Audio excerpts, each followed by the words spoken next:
Joanne Hezon of SM Investments. This is a large holding organ. Oh, there she is right there. Nice to have you, my dear.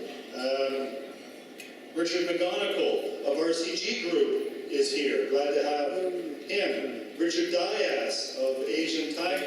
Also Brian Lane, eminent personality here locally, of course. I'll mention Sherry McKenzie of Goodyear is here. Glad to have Sherry. Eric Redona, I'm told, is here of Safeway. They have a large IT operation here. Darcy Lalonde and Chris Butt of Shore Solutions and Saffelberg Private Equity Investments Group. We also have a nice group from Morocco here. Nina is here, along with a number of her people. Sorry, I'll go ahead and point it over there. PLDT, I saw Jay Lagdameo is here. Jay is standing at the back, a big smile on his face. Glad to have him and his group here. Also KC Mag Group, a large Mike, Greg is here, a large group. Glad to have you, fellas. Quite a number of others. I know Basis Conversion has a large group. Mega World has a group, and so on. So we'll go through this a bit more maybe later on, but introduce our speaker, Dr. Hung Sung.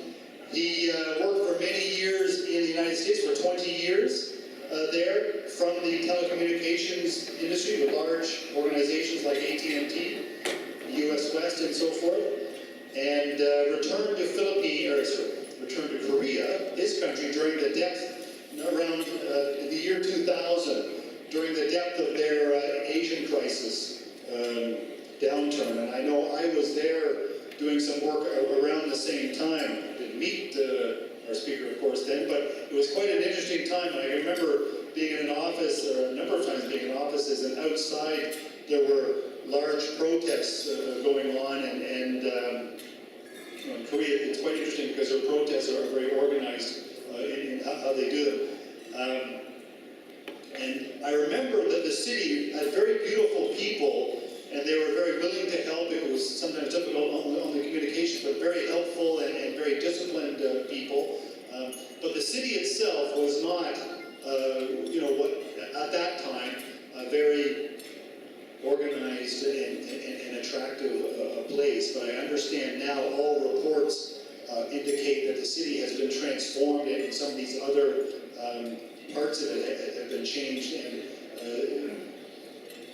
so many transformations that have occurred in the city of Seoul, and Sentios has been a part of this transformation, and Dr. Hung has played a role. So welcome our speaker, Dr. Hung Sung, to the stage, and we look forward to a very detailed and interesting presentation.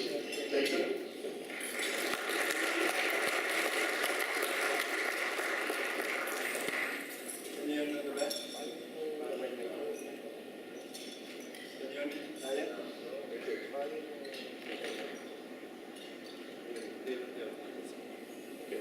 We'll turn up the volume. Okay, good. How are you doing today? How are you doing? Can you put my presentation on? Have you heard of CNN information today? No? You don't listen to the news these days? No? No, come on. Today, there are two big events going on in the world. Do you know what are those two events in the world? Olympics. What's the other one?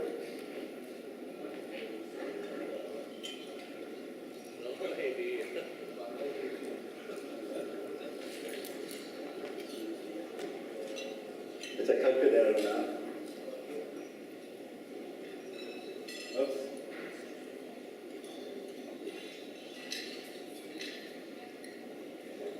Okay, as you know, it's Olympic Games. What's another one. Another one is Asia Singapore.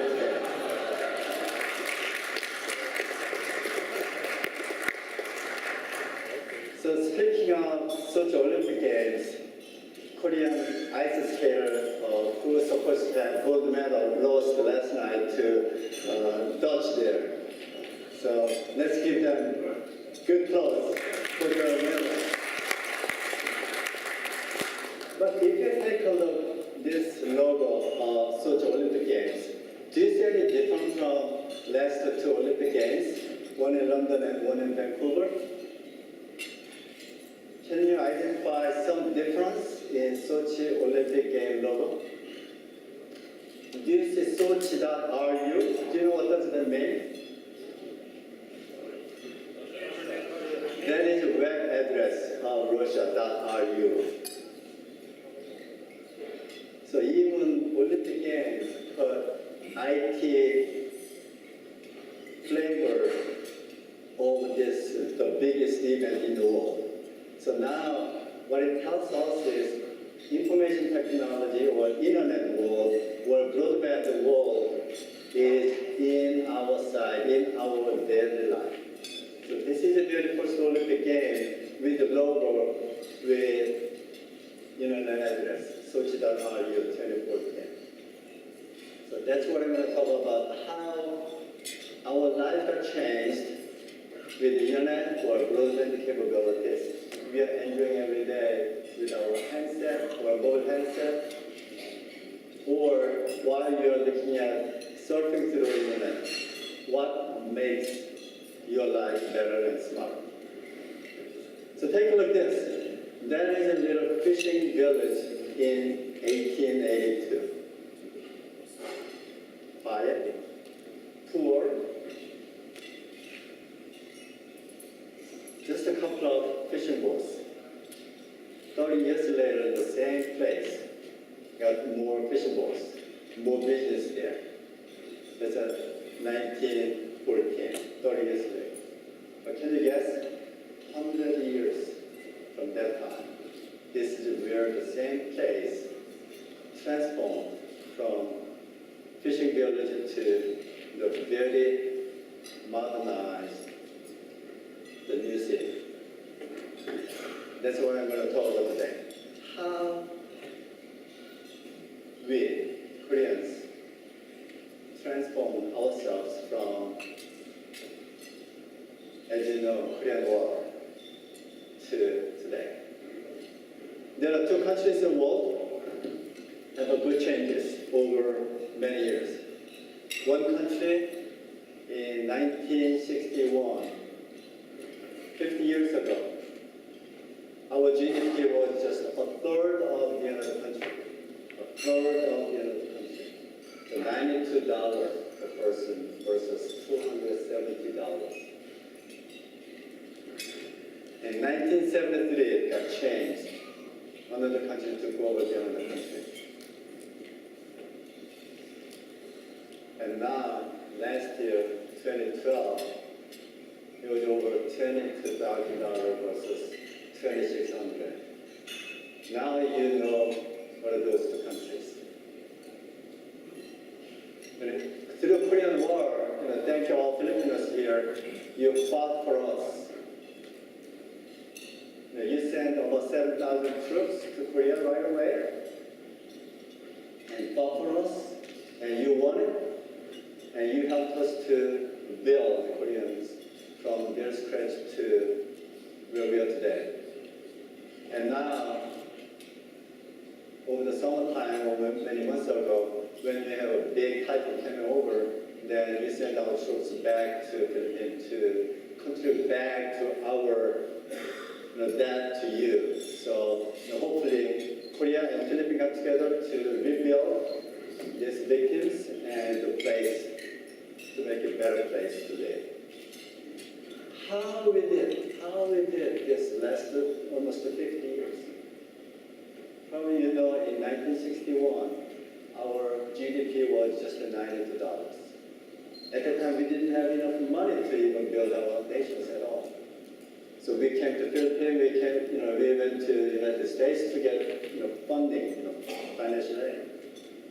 started first 5-year economic plan in 1962. And we built a school, and we built R&D centers, and we worked so hard to make a living actually. And 30 years from that time, 30 years from that time, finally we got little fruits out of our efforts. In 1996, we just deployed the very first model technology called the CDMA, which is Code Division Multiplex Access Technology. It just came out of Qualcomm at that time. Qualcomm was a so small company at that time. At that time, GSM was, prevalent in the world. That was the #1 mobile communication technology at that time. But we have selected the CDMA, which is non-existence in the time in the marketplace. Why? We want to be independent in the technologies. So we went to a different path than the rest of the world. Everyone said, oh, Korea is so silly. They will not be successful in this marketplace. Guess what today? You are using Samsung Electronics products and products from LG Electronics. And as you know,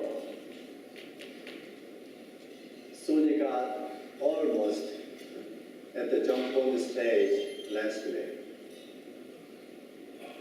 So that's why we came along, because of independence in technology and because of investment we did last 30 years and put ourselves into unknown road. We put ourselves in challenging world, and we put ourselves with the passion to be independent of technology. And we want to learn from all the challenges we have, all the obstacles we have, looking forward. So since then, once we have our technology independence, then we can move from mobile technologies to fixed technologies, and we can just deploy all the technologies as fast as we want. So in 1999, we were the first country in developing ADSL and provide ADSL, which is the very first fixed internet capabilities. So once we have that infrastructure in place, and people love to use, people love to communicate with each other, people love to share what they thought of, and then that trend continues. So once we have our confidence in developing technology and deploying technology and using it and sharing it, communicating with each other, and then we can move as fast as we can. We're a small country with over 50 million people. Now you have over 100 million people. We're a small country.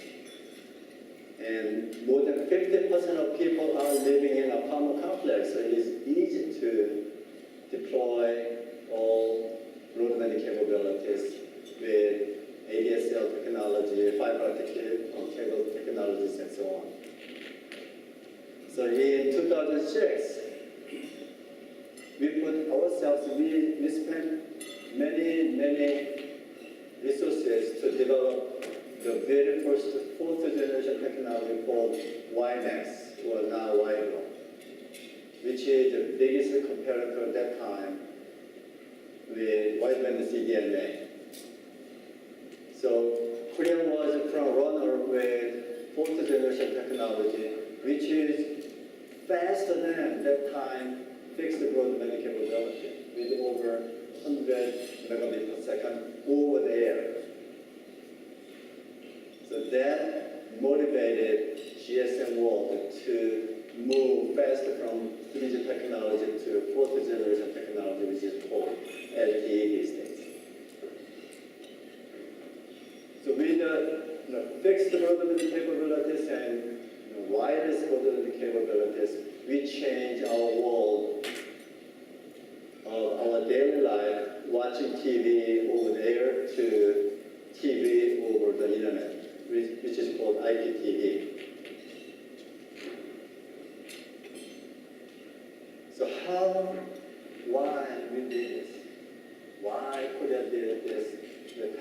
technological investment and technological leadership, and we are so passionate about to be number one in mobile communication, fixed communications, and broadband capabilities.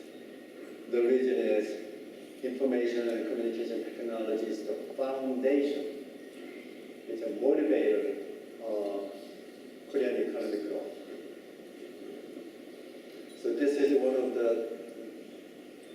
many reports coming out of the world, very famous reports. If broadband penetration is up 10%, then GDP growth of 0.1% to 0.4%. And if you increase ICT investment 10%, your employment rate will go up 0.6%. And at the time of some financial crisis here and there, we put more money there. We put more investment into our ICT capabilities and broadband capabilities, and we can get more employment and then also labor productivity higher. So now, Korea is the fastest internet country in the world. Fastest internet in fixed broadband capabilities and also mobile broadband capabilities. And most of you know Korean is kind of so fast. So probably some of you know in Korean was fast means 빨리 means fast. So one good thing is we have the fastest internet capabilities, but at the same time, the other side of the coin is we don't have any patience. Everything should be done instantaneously. That's the only drawback in the fastest internet we have. And not only fixed broadband side, but also mobile broadband side, we are more than 100% penetration in mobile broadband capabilities with the 3G, wideband CDMA, HSPPA, or even LTE and WiMAX all the way here.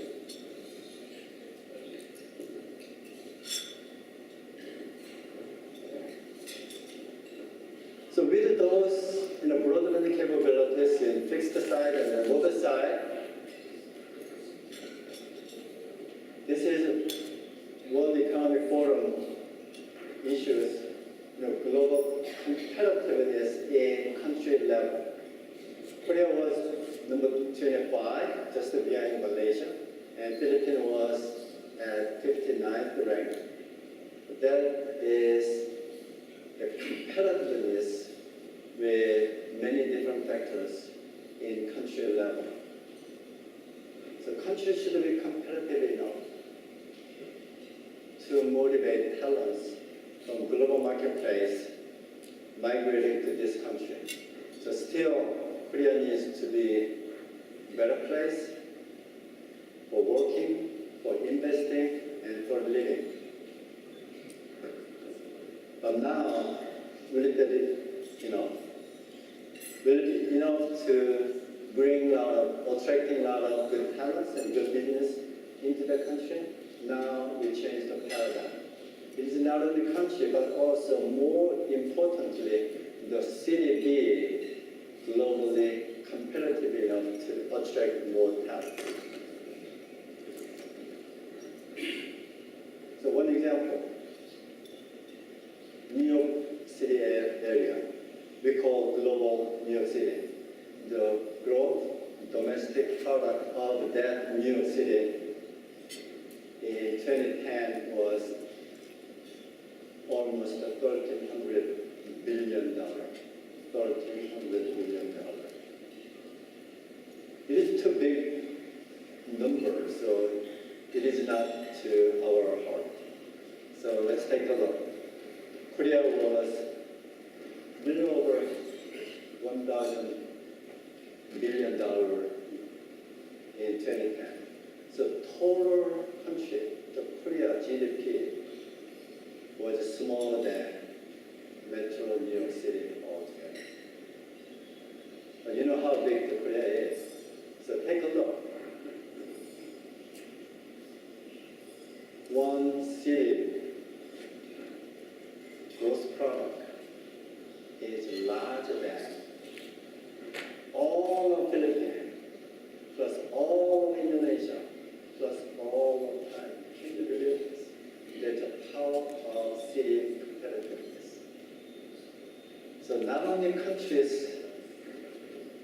comparative, but also the city is comparing each other to be more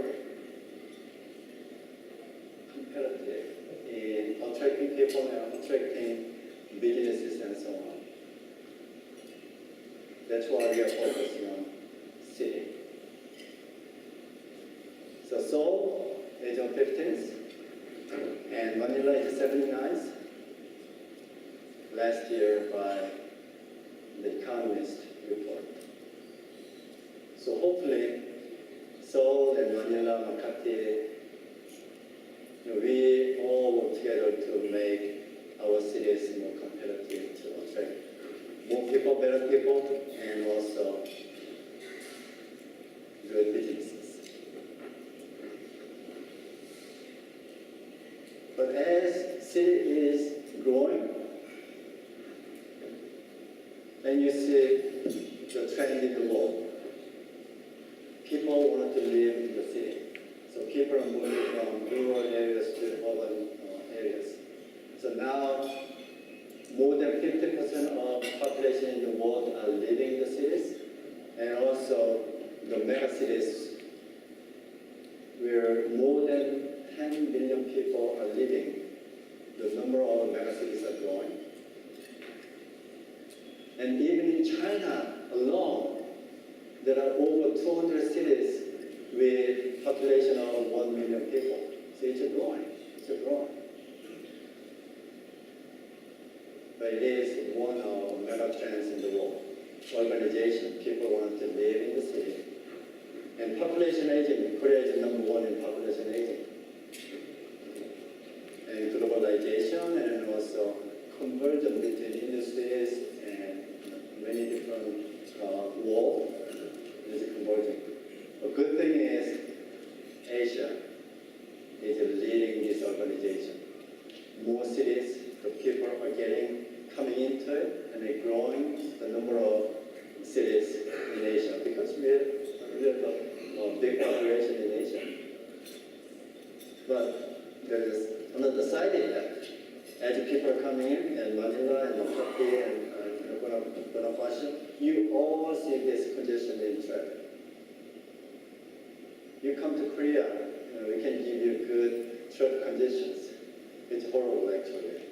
It's close to Manila and close to Bonifacio. And also, pollutions. We all experience every day, in the morning as well. And crime. So how can we resolve those side effects as people are coming into the city? What can we do? Can we use this information and communication technology to resolve some of the problems we have? I call that a smart city. Make a city better, smarter, so people can come and just live a better life. But we're going to change our government.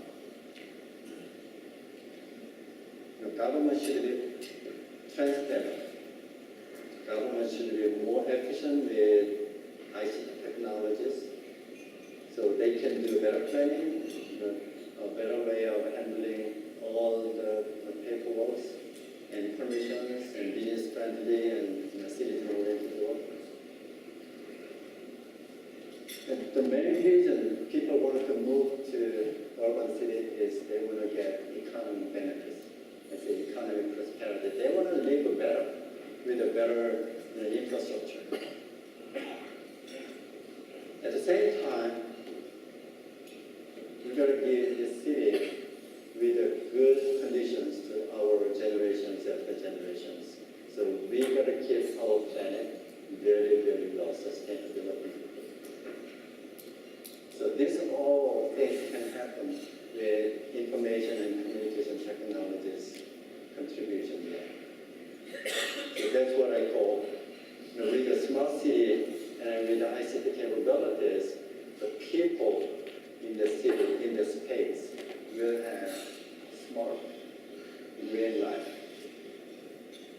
So just the ICT technology itself is not going to cut it. People should get benefit and they're going to live a better life, more to live, much comfort,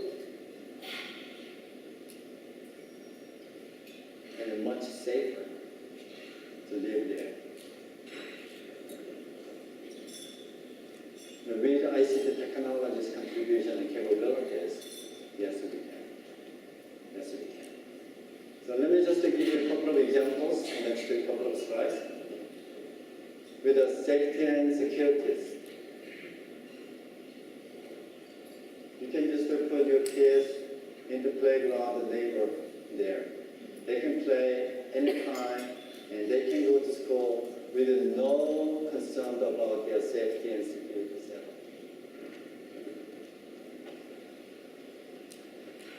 The crime is very, very bad, especially in city side.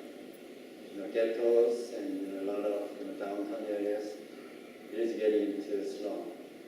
But if we can change the downtown area to be a safer place to the business with and to live with, to raise our kids, the better. That's our future. As we have a very good transportation, public transportation system here, we did little further. More than 80% of people are commuting with the bus and subways and so on.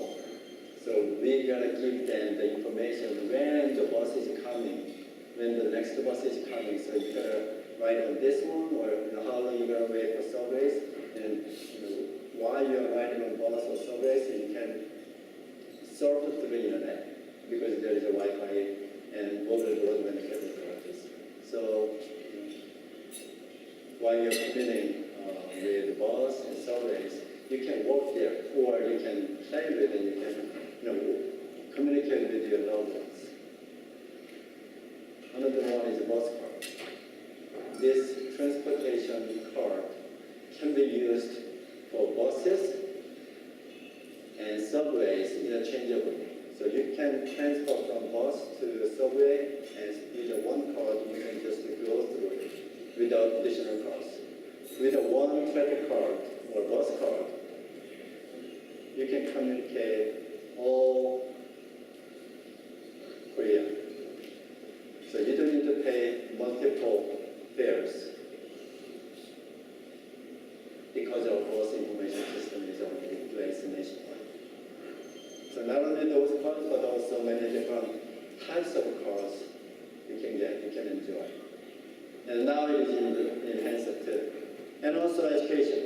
We gotta raise our kids with a better education and better information system, and they gotta be more inside the side. So we change our paper textbooks into digital textbooks next last 2-3 years, and now it will be done by end of next year. So our kids will not take backpacks with many books, heavy load like soldiers. Now our kids will go to classroom with nothing in their hands, just to go there, and then there's a PC, laptops, and electronic, the whiteboards, and internet is enabled classroom, so they can communicate on their fingertips with multiple rich information at their fingertips. And change shoppings. Now, there are a lot of ladies here. When you have your shopping list on your handset, and as you enter your grocery shop, and your shopping list, you download it from your smartphone to smart table in the cart. And the cart tells you where your product is located. So while you're scrolling through the aisles, it sends you sales coupon. Hey, by the way, you got that wine for your husband last time. So that wine is on sale, why did you buy? You just pick it up. And automatically calculates how much you're spending now. And another one is a virtual store. While you're waiting for bus or while you're waiting for subway, there's a kind of poster with a product and also barcode or QR code. You just scan it, and put those items into your shopping list. At the end of shopping, you just click it, order it, pay it, and just tell the system what time you're going to be at home, and then get delivered after you get home.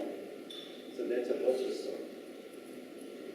So you don't need to stop by grocery stores, or you don't call your husband, hey, honey, can you pick up something here and there on the way at the grocery shop? You don't have to. You just shop with a paper. And parking. One of the good advantages of getting old is you have a gray hair. You have a good experience. The side effect is you forget. And especially in a big shopping center, you just probably don't know where your car is. So it tells you where your car is located at the end of the shop. And studying. You go to a basketball game, and at the very, very critical time, you want to buy beer. So you get up to sit, and then just say, I'm sorry, I gotta get out of the way, straight away, and just go to little shop there, and then just buy beer and come back, and then you just miss the excitement moment.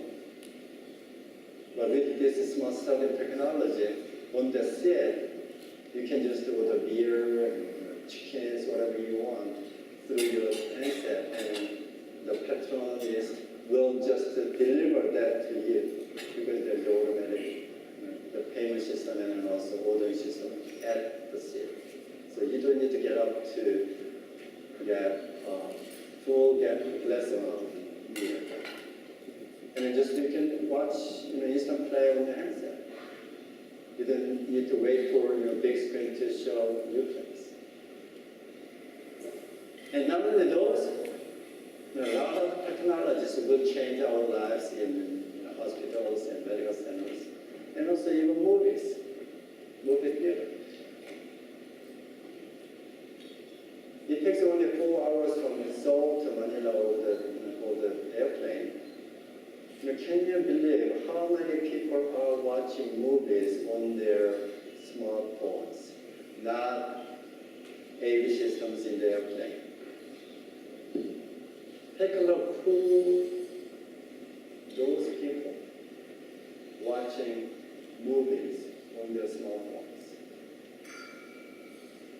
20th and 30th, the young people are downloading their favorite movies on their smartphones and just watching their movies in the airplane.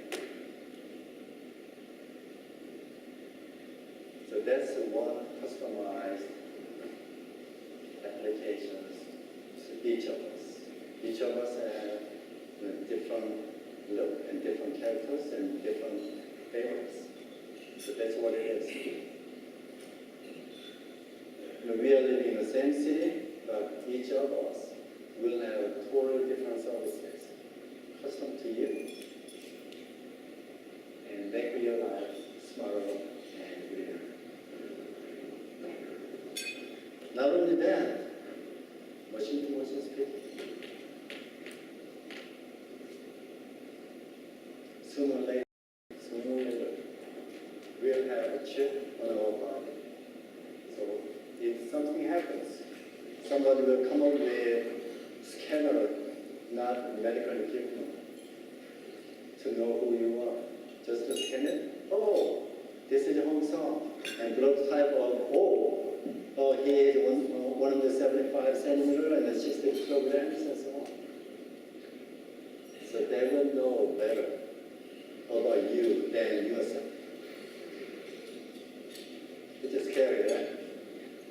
It's scary. Another one is the money side. Whenever meeting with one minister in Malaysia, he asked me, hey, how often do you go to banks? I said, what do you mean by going to bank for doing some transactions? I really to my bank to do any transactions. Either all on my PC or my laptops or smartphones to take a look at my balance, my transactions, and send the money from my account to other accounts. So we have more banking transactions over PC or over the smartphones than physical bank in Korea. So our banks are closing some of branch offices on street corner because not many people are using it. So it is transparent and also it is safer. It is much secure. Yeah, we had a big scam almost last month, and somebody took our personal information from the security server and just broadcast it. From time to time that happens. But because of that instance, can we go back to non-secure and non-convenient way of doing business and living their life? I don't want to go back. It is so friendly, it is so comfortable, and so secure.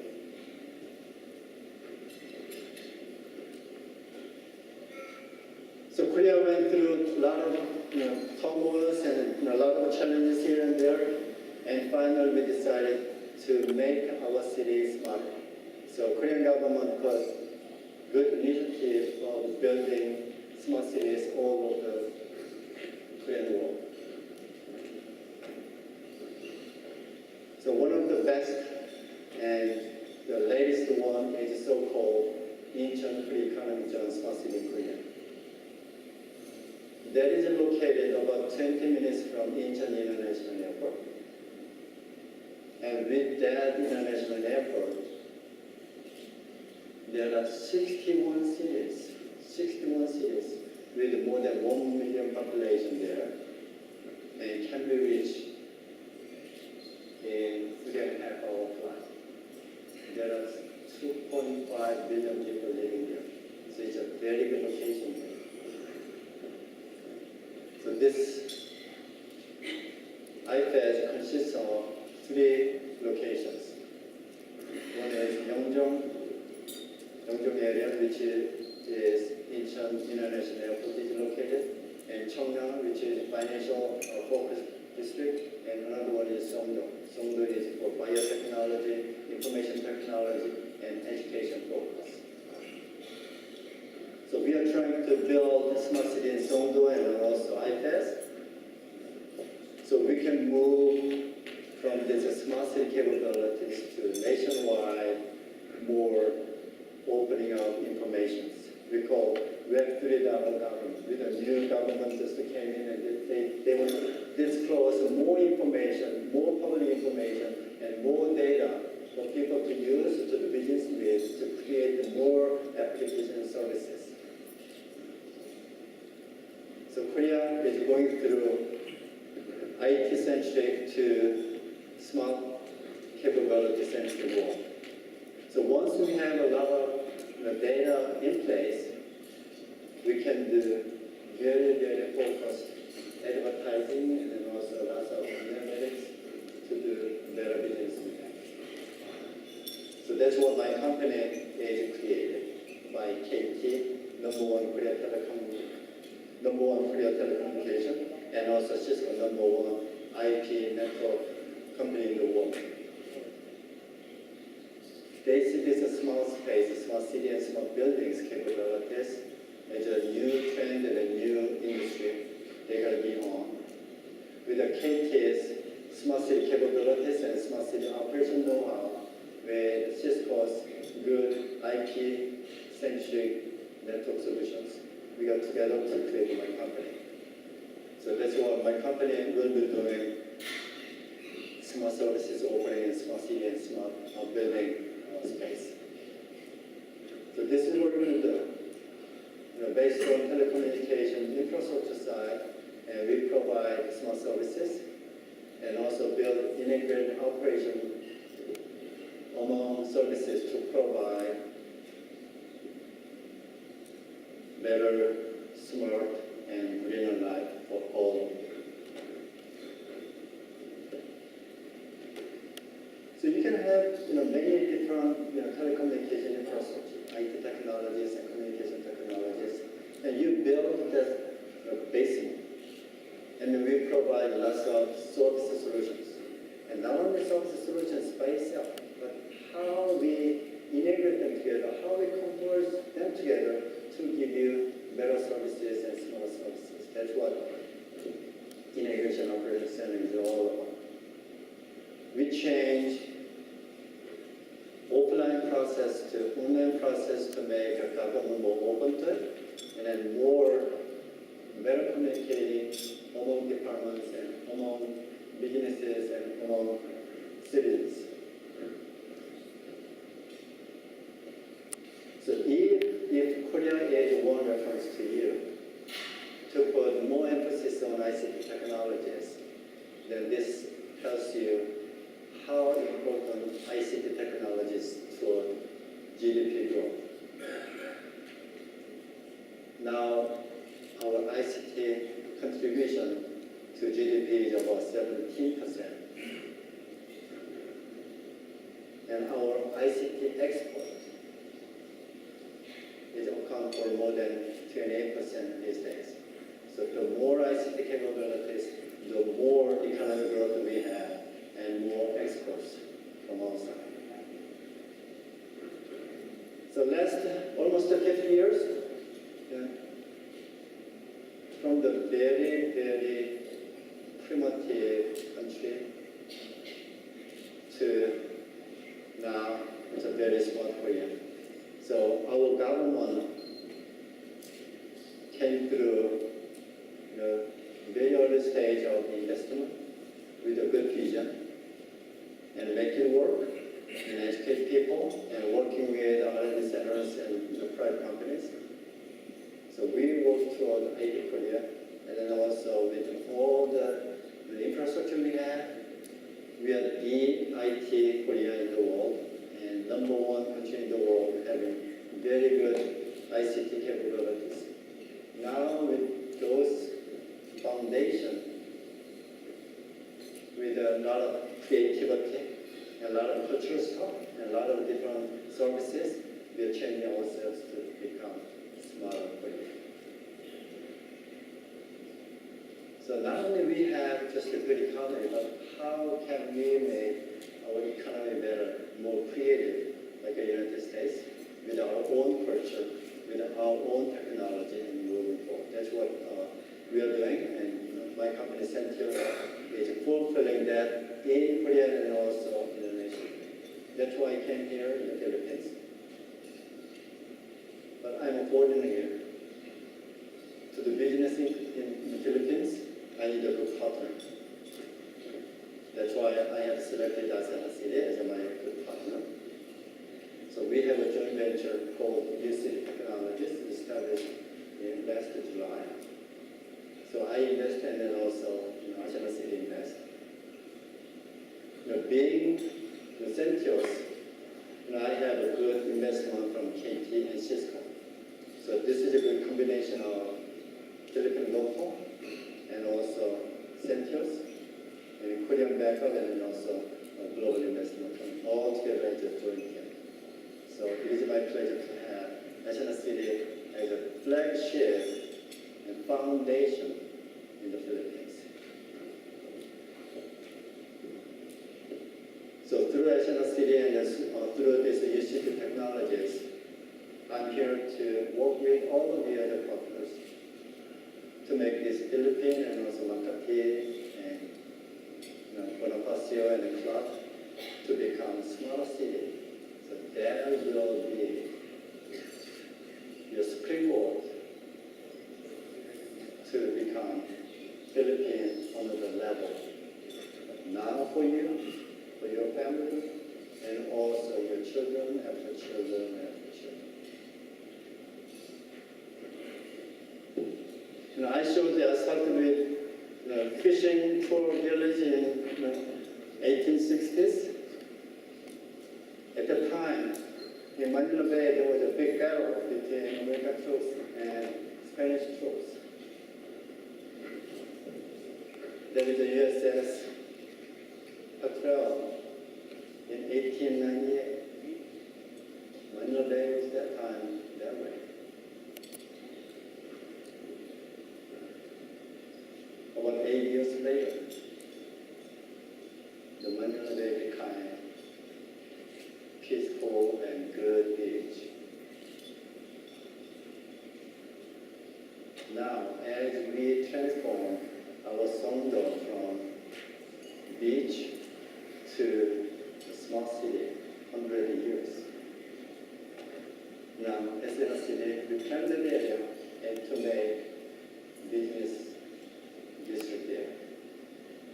So this is my big pleasure, big honor of working with them with the same vision to transform the beach to small city for the world.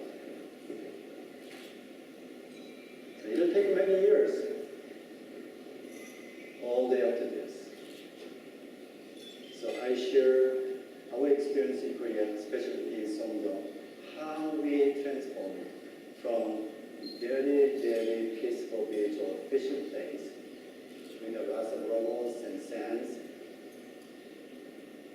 to a small city and small economy. When we did that small city, the Korea got changed tremendously. At the same time, I share the same vision to the Asian city. In that development, it's just the beginning of small economy in the Philippines. And then we will propel the other small cities doing better. Makati and Bonifacio and Green City and so on. So you can do better than Korea. You can do much better than Korea in the next 100 years. Because we have more people, and we are more talented, and more diversified. We can do all this together with the Asian City as a foundation and springboard in the Philippines, and my company, with KT and Cisco all together. Maraming salamat. Thank you very much. Very good. This is the last, I'm going to stay on the stage. We'll have some questions and answers. Sure. Please, could I also call to the stage Buds Wenceslao of Asiana City, and we'll just have maybe a different format today. We'll have group questions up here as well as questions from our attendees. Asiana City, of course, is a large development that Bud's company did many years ago. The company that originally reclaimed the land now has a couple hundred hectares that they are developing. So it's quite an exciting flagship project that these two are working on together. And if this can work, of course, many believe that the whole Manila Bay area will be opened up and become what Fort Bonifacio is to business, Manila Bay and Asiana City will be to the entertainment district. So please, I'll also ask for June Palafox, who many of you know, the country's, I call him the country's most prominent architect, a big proponent of smart space and so forth. Also, we have Arnel Casanova, the CEO of the Basis Conversion, BCTA. It's a pleasure to have him. He's agreed to come up with a bit of coaxing, so we're glad to have him. BCTA has great interest also in creating smart spaces for different areas like Clark and so forth. One issue or one concern I've heard in operating in government is that you operate in a fishbowl with a lot of people talking about everything you're doing. So let's see how his projects go. But I'll ask the first question if I can. It looks really good and it's really exciting, certainly. But the question is the time it takes. Now, Buds and Asiana City has an advantage because they're starting fresh right from the beginning. And there'll be many changes along the way and so forth. But but the time this is going to take to put these places, integrated transportation systems and, you know, it's so much involved. How much time is involved? Who's gonna? It takes many years. One case in Songdo. Songdo became free economy zone in 2003. That time was just bare ground. It takes 10 years to fill up just 10 years. Just a couple of buildings, 10 years to have about 50% filled up. So more to come and more on the ground to be reclaimed. So it is about 25 to 30-year project from reclaiming and build complexity and then enjoy smart green life. So it takes time. Okay. Maybe I'll ask retrofitting buildings. I mean, there's many buildings in Manila, for instance, that would need to be retrofitted. What would be involved with that? The time and cost to do that. You wanna tackle that?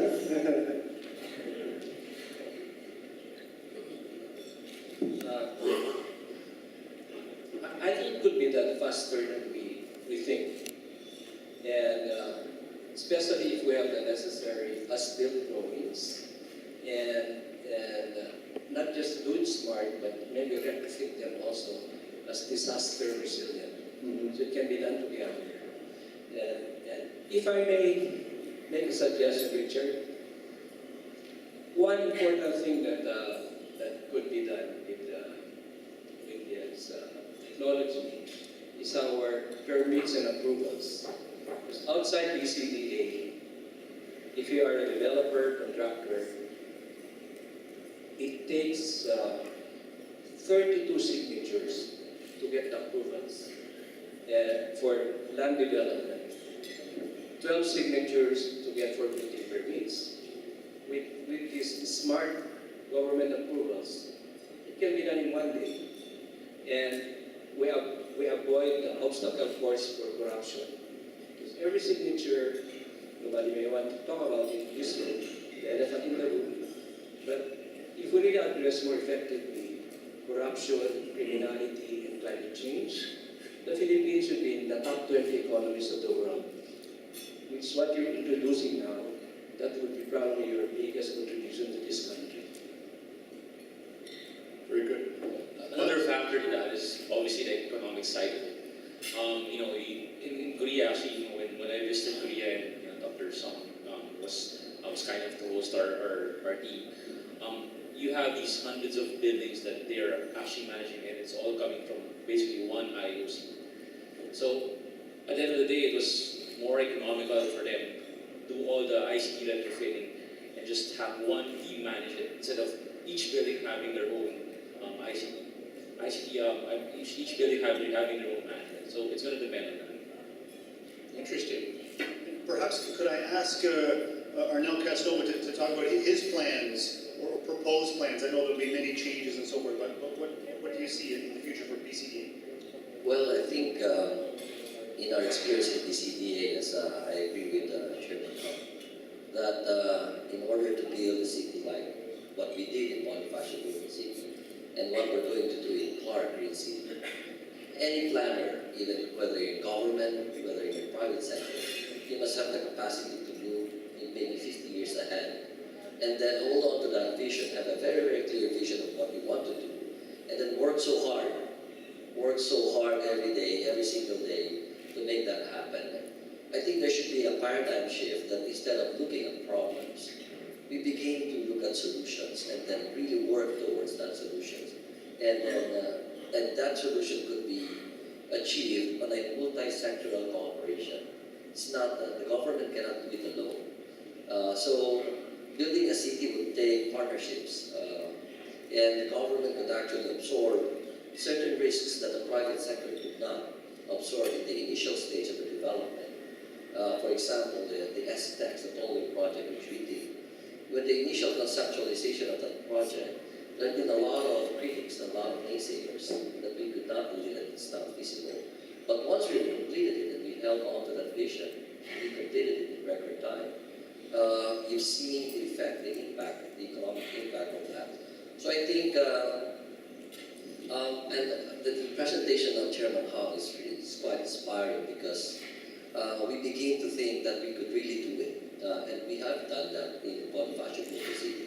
Of course, that's not a perfect city, but at least that's the most beautiful city that we have, the Central Business District, coming from what used to be a former army camp. Clark Air Base used to be buried in millions of tons of lahar and asphalt, but we were able to transform that into one of the most beautiful freeport zones in the country. So, and we want to do more. So I think we must, as people, as a country, we must be able to hold on to a vision for our country, and then maybe 50 years ahead and move forward. If you recall, if you see the transformation of Metro Manila, Binondo used to be the Central Business District, maybe 60 years ago, until EDSA was completed, and then the Central Business District moved to Makati. And then you had Ortigas, you had Bikutan, Mandaluyong used to be industrial areas. So we must be able to look forward and do not dwell too much on the past and do not dwell too much on the problems, but rather look forward and move towards the solutions. That's a superb answer from. Yes, because it's easy to get bogged down in the problem. But if you look at Fort Bonifacio, where that has come in just the past 10 years, and I know many of us have brought people from other countries, and you just set them, along High Street or someplace, and just look around, and their eyes, just their whole perspective changes on the Philippines. So yeah, we shouldn't be too bogged down. It's great to see the amazing things that have happened in Korea, but there's some things here that we can look at also. A question, Harmon? Oh, do we have a microphone for Harmon? Maybe it's okay right now. It's about having a voice for the teachers. Education side, I'm on the education side of your country. I visit a lot of universities and colleges. I see a lot of investments going into these kind of projects. And how about the investment on the education side? I mean, I have a lot of problems getting education from a different level coming from the Netherlands into the Philippines. The level is kind of needs development. How could that be integrated in your plans? Basically, more money. Yeah, as Chairman Arnel was saying, this gives us, it can take a comprehensive view of everything. Comprehensive planning in terms of time, area, and sectors, like healthcare, education, and so on. And it gives us the opportunity to take snapshots of the future. That's as Arnel was saying, let's look at the Philippines 50 years from now. What had happened is we had not really planned it properly. We got the primate city, Metro Manila, Imperial Manila compared to the rest of the country. Through education, we can create growth centers outside Metro Manila. So the quality of education in Manila or in Mindanao should be the same quality, so that people don't have to migrate to Metro Manila. And with this technology, it was not in the numbers mentioned. Year 2000, Metro Manila was the fastest growing metropolis in the world. 60 persons per hour. Delhi was just 47 persons per hour. So with this technology, we can look at all sectors: health, housing, employment, education, and so on.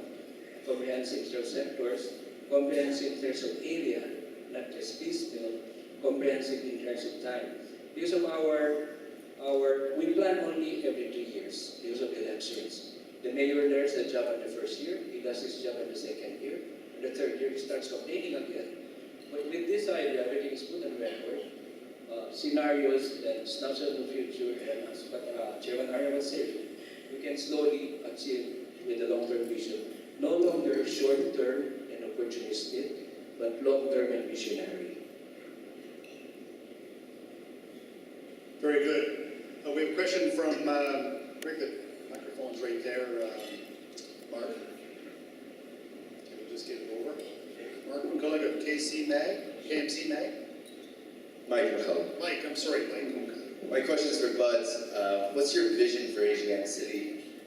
We see that there's specific focus for a CBD in Korea or a science park? What's your vision for creating it? You know, I haven't told you the story of how we found it. Actually, when I was taking my master's in the U.S., the company that's developing Songdo City in Korea was actually a sponsor of our program. That's why when they presented Songdo City, they showed their basic concept was doing a smart connected city, which at that time was one of the major programs of Cisco. Now Cisco formed with KT for CTS to do the whole thing for Songdo, and that's how I found out about it. Having lived abroad, I mean, most of us obviously have visited.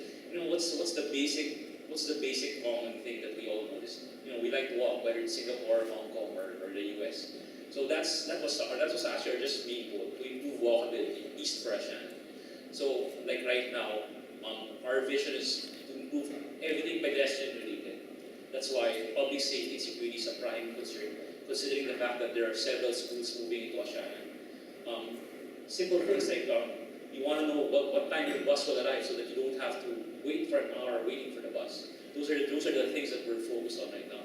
Actually, you've seen the gamut of what they are planning to do or what they have done. So, but right now for us, it's basically those three things. We want to do something that's not just your typical city infrastructure, but something for the residents, the workers, something that's going to improve lives in that area. Very good. Yes, we have a question. Yeah, please. Hi, good morning. My name is Jason and I work in Singapore. I think in this creative economy, Singapore is also very active in terms of doing all these programs to attain the smart life. So in the context of Philippines, like with the economy that we have right now, with the government that we have, the lifestyle of the people, what do you think would be the three basic things that we need to understand right now in order for us to be fully operational in this kind of framework? Who wants to take a... We'll put Dr. Hung on the spot. From my experience in Korea and also in the United States, the best, number one factor I can think of is government leadership. The government should put good initiatives with a good vision. And also, the second thing is, as Mr. Kasanuma said, it is a collaborative work. It is not just a single entity can do a whole lot of things. So it is a lot of good collaboration between government, private sector, and then also education and also on. And third one is educating people. Follow-up question on that. In terms of driving sustainability, how do you see Philippines to be in this kind of framework, like say 3 years, 4 years, 5 years? Can you say that Philippines also be able to be ready in this kind of smart life? Now, I don't know how long it took to put up answer there, but yeah. I'll hazard a guess. I'd like to put the timeline 2021. Why? The Philippines will be 500 years old as Philippines by 2021. And if you address all the challenges with the help of smart technology, smart cities, we can do it. I worked in a foreign country where it was the fourth world. And the ruler said, I want Dubai to be the first world in 15 years. And they were able to do it in 10 years. He gave us only 5 instructions. Design Dubai as if there's no oil. It was 35 years, there's no oil.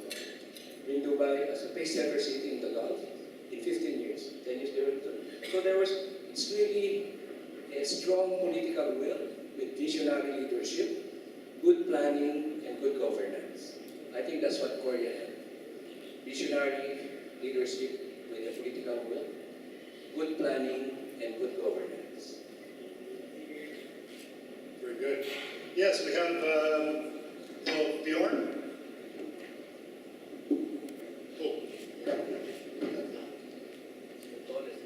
Yeah. Yes, the tallest in the crowd. Tallest in the ground, hard to miss, right? My name is Bjorn Martinov. Good morning. I'm in executive development together with my wife Vicky here. I've lived in the Philippines for 11 years. So I have a very keen interest in leadership because of what I do. So my question is for Sir Han Song. Because you have lived through that. There was a transition point at some point in Korea several decades ago where a leader, a president of the country has called upon the people to step up. Do you remember that time? Yeah. Yes? So, was that a key transition point for the country? What did he say, and how long did it take for that paradigm shift to occur? That very first initiative started in 1962, the very first 5-year economic plan.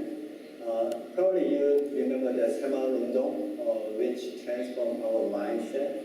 And it takes about 10 years, when I grow up. And every morning on the radio, we have a song coming out of it. Let's get up early in the morning and go to work and then make a better living. So they did a good job in educating people, and then also in internet world. When we created this fixed broadband capabilities, our government educated housewives, not school children. I think that was the very, very brilliant approach. Educating housewives, let them communicate and buy pieces, and they teach their kids.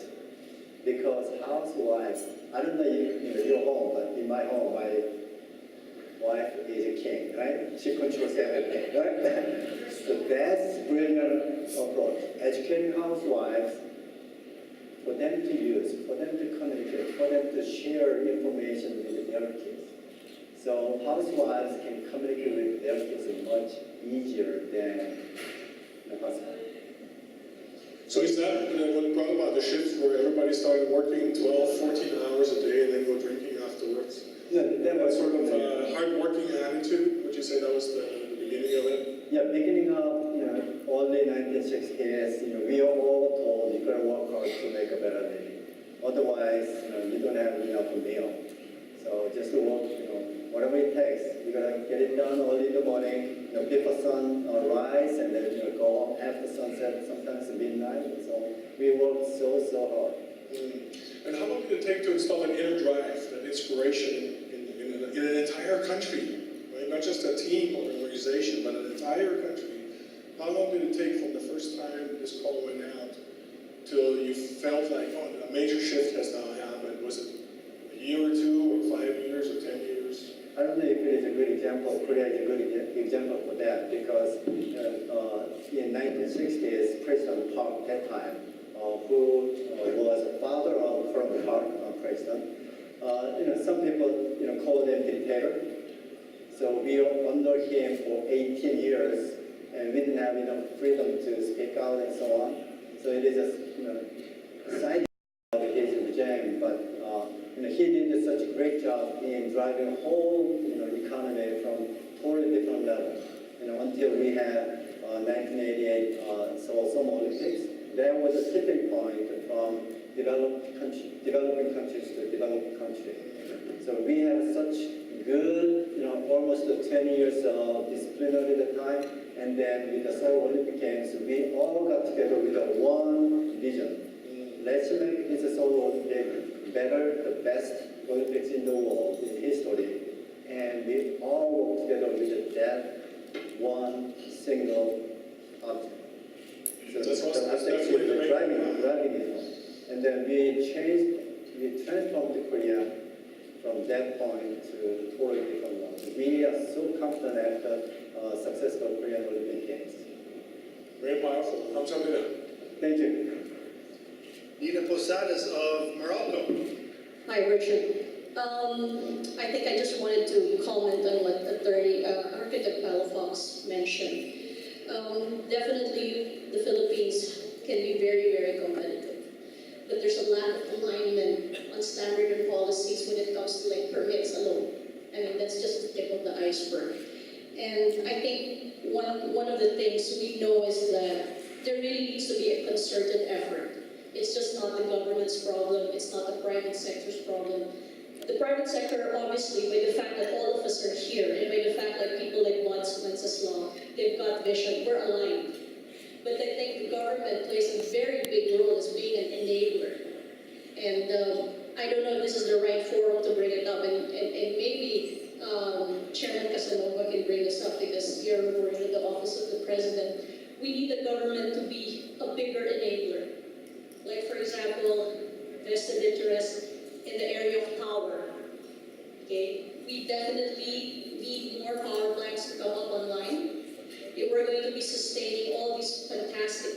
projects like Asiana City has, Entertainment City, all these big projects that Iglesia Ni Cristo, please help us. Help us to speak to voice it out to the government that we need everybody's support. But the government really plays a big role in this. Simplifying permits, getting investments on board, making sure that there are incentives for more investments in power to come in. So I don't know, Attorney, please help us by bringing that message through. And I think Architect Fox as well will be able to support this. And we would very much like to see more Asiana City projects coming to the Philippines, not just in the NCR, but definitely nationwide, because that's going to bring jobs and more economic sustainability for the Philippines. Thank you. Very good, Nina. Well, thank you for that question. That's a difficult question to answer, but I will try to answer it. I cannot speak for the president, but as a public servant myself, I've seen, actually, most of my years in my career, I've been a public servant, and I've seen the problems in the past, and the impunity that has happened in the past as well, and we've dealt with it, and there was a difficult process. But this president, President Aquino, I could confidently say, is the best president we have so far. I worked with the 4 presidents, and President Aquino is the singular president that you could really say who has no personal agenda. And it helps a lot because it provides a mantra of leadership within us as public servants. He is one singular reason why I rejoined government when I left in 2009. We should understand that the problems that have happened in the past cannot be addressed in one single term. And that's why it's important that the citizenry, people should believe in the vision of having a good government, because it really matters. You see, in the short period of President Aquino's presidency, we have achieved a lot, but we have to do more, because that's not enough. We have seen so much inequality in the society. As you said, there have been vested interests that have also become a burden to the country itself. But the government alone cannot do that. And therefore, if we are advocating good governance in government, then we should be advocating good governance as well in the business community, in the civil society, and even in the church. So it's a responsibility of everyone. But I think we are going towards the right direction. And the president, just a few days ago, the reason you've seen the president, the first president who lined up to renew his license, why is it important? And the first State of the Nation address of the president was about Wang. People thought, that's a very trivial matter, just the siren. But it provides it sends a message that we Filipinos should not have a sense of entitlement, but mostly also for us as public servants. Then we look at our position as a position of service, not as a position of entitlement that we're going to be served, but rather we should be the one serving. That's why it's important to me sometimes when I have meetings, for example, in Quezon City, I take the MRT instead of because it's important to us as public servants to experience how it is to be an ordinary citizen, to see government services and what has been the problem. Why? Because if our policy and our public leaders are living a life of entitlement and privilege, then the decision making would be also bad, because we could not see the problems on the ground. So it's important for us to line up, to be able to see and experience what ordinary Filipinos are experiencing, so that when we see and we experience the problems ourselves, the problem of ordinary Juan de la Cruz would resonate with us because we are the ordinary Juan de la Cruz. So I think we should be patient. People sometimes claim that, dictatorship is much more important, much more efficient. That's actually not true. If you've seen in the presentation of Chairman Hung, we lost our competitiveness during the dictatorship. Our GDP has decreased while South Korea has surged. I think Filipinos should be patient in advocating for governance because that's the way to go. Because that's the way we regain our dignity as people. That's the way our youth begin to hope. And when they begin to hope, they dream bigger.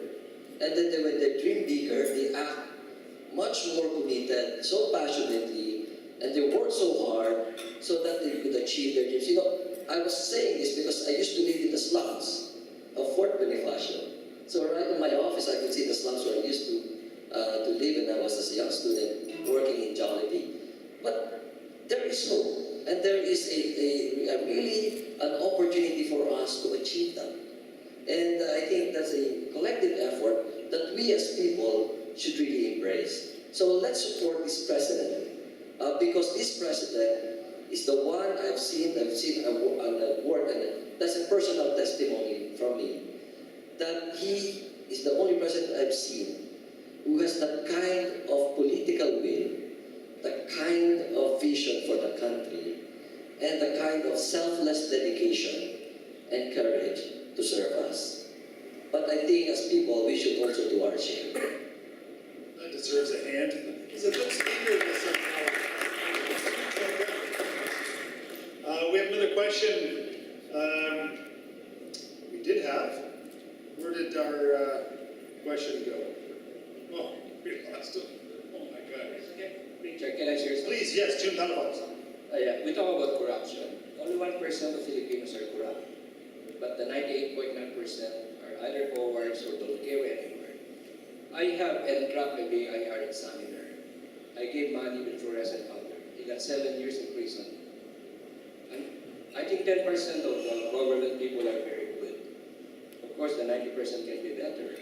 So if you have 1,600 neighbors, at least 160 of them are very good.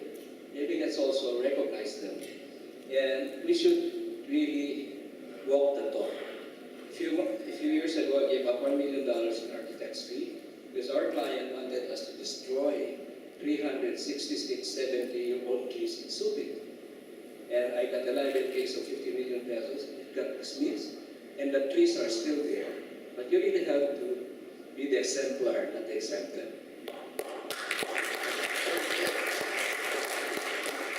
I wonder if we would have any questions among our group here. Does anybody have a question for Dr. Hung, or does Dr. Hung have a question for anyone else? If I can find me. Dr. Hung Soon, maybe with ASEAN as well, and BCDA. Maybe the biggest challenge now of development is permitting. Maybe you may want to volunteer and help go through our process of permits and approvals. It can be done in 1 day. When I was working in Dubai government, permits can be given in 1 day. And if the approving people have some questions, they had a maximum of 2 weeks to justify their doubts, because it's the investor's money, his own name, and his own money. And I think that can be applied here. The other biggest problem now is customs. I wish they abolish the Bureau of Customs and make the whole country a free world and equalize everything. But maybe you can help also those customs and permits. Thank you. So, to be honest, when you're doing a long-term real estate project, the time of permits really depends on who's sitting. I mean, that's a reality. I mean, if you have a progressive chief executive of a city, it's not going to be a problem. But if you have someone there, like in all cases, you have someone there who's after something, then it's going to be delayed. But for us, we always think of it as a long-term project. It's not a one-night stand. It's a marriage. So we're always trying to look, even if there's a stumbling block right now, we always look 5 years ahead, and we just go through the process, regardless of whether or not that person's after something. But we will forge ahead and still go through all our plans. Okay. Class or real? One or more questions. I'm glad everyone's staying. I know it's getting a bit late. Yeah, sorry. Very interesting. Just one question. Dr. Dusong, is there any, was there in the time that the IT was recognized as being very important in Korea, was there any specific department in government, as I say, the ICT, Department of ICT in government, who was spearheading that? Yeah, we have Minister of Information and Communication Technology. Because we have some groups in the Philippines and we are actually advocating to have something like that in the Philippines as well. A specific department who is in charge of the ICT, who has its own budget and its own power. At the moment we don't have it. And we feel in the business community that it would be very important. I think so. And also, not only that, to have a good ministry about information and communication technology, we had a good Department of Education as well. So they educated, folks and with a good investment by, on the side of, government. And so it is an orchestrated effort. Only one can do leadership in doing one particular thing, but overall, you're going to have a collective good governance and then also a good community to work toward that direction. Very good. One more question, please.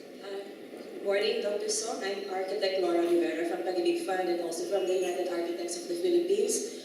Thank you for sharing with us your concepts of the ASEAN city, the ASEAN city. But I have some questions here. Although it's an ideal city, have you planned out for some eventualities? For example, if there would be disasters or calamity, when everything would be down, and what would be the business continuity foreseen? And what would be bound to fail in this kind of city? Very good question.